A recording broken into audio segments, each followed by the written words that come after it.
I'd like to ask the election officials here, Mr. Bennett and Mr. Schultz, the following. If you believe, and we all do, that voter fraud is a serious, if not a crime, a serious act that should be dealt with in terms of our policy and laws, and if you believe that such cases should be investigated and prosecuted because of the serious nature of those cases, I would like for both of you to give me the evidence in Iowa and Arizona of convictions for voter fraud that have led to your changes in the law. Do you mind if I go first, Please. Mr. Chairman? Thank you. I think that's a great question, and I think it's a very difficult question in some ways, because not till now have we had resources to even go after this. I beg your pardon? Not till recently have we, as a Secretary of State's office, had resources dedicated towards an investigator to go and do investigations into these crimes. So, excuse me, sir. Yeah. You're saying that the law was changed in Iowa even before the investigation began? Well, let me back up. The law hasn't been changed in Iowa. I would say Iowa. Let me address some of your concerns that you say in your opening statement. Iowa has 40 days of early voting. Our polls are open from 7 to 9 on Election Day. We do everything we can to encourage people to go vote. The question is then, when you have non-citizens who are registered to vote and voting, you have potential people double voting, you have absentee ballot fraud. Do you have evidence of non-citizens voting in Iowa?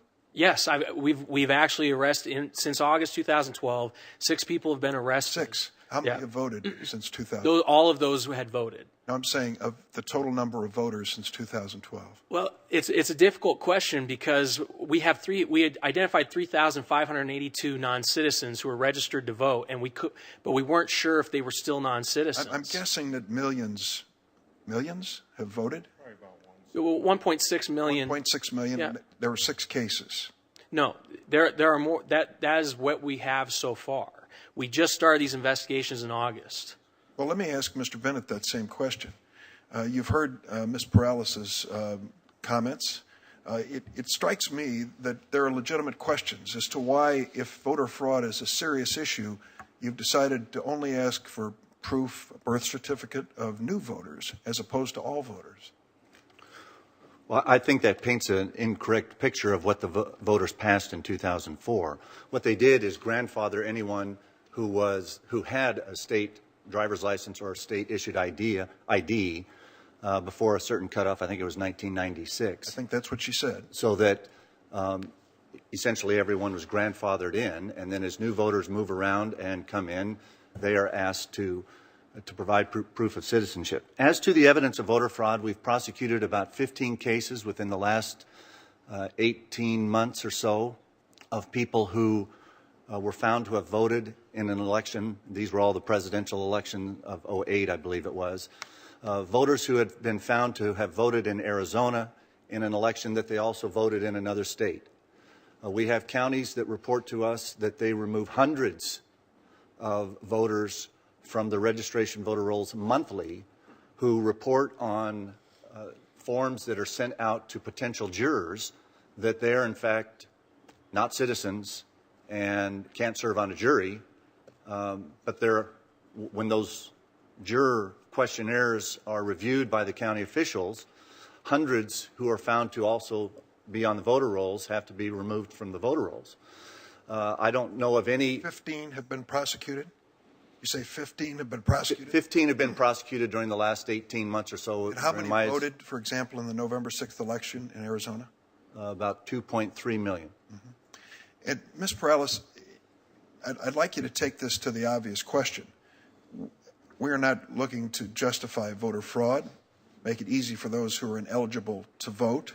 We are trying to stop those obstacles and intimidation of voters, which holds many people back who are eligible. So how are we to deal with this question, do you believe, in a fair fashion? Thank you, Senator.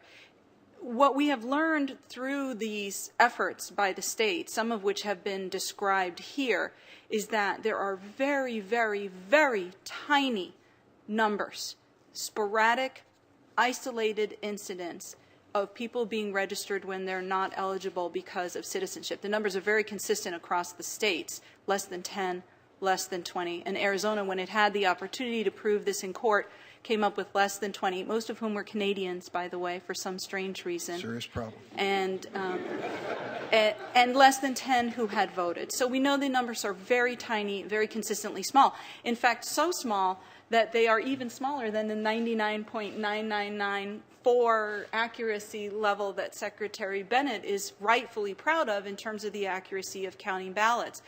Contrast that with the efforts themselves, where thousands of letters have been sent to persons who have been erroneously identified as non-citizens because of the use of flawed driver's license databases. I have to take one small issue with Secretary Schultz, who said he had identified 3,500 non-citizens using the driver's license rolls. He did not.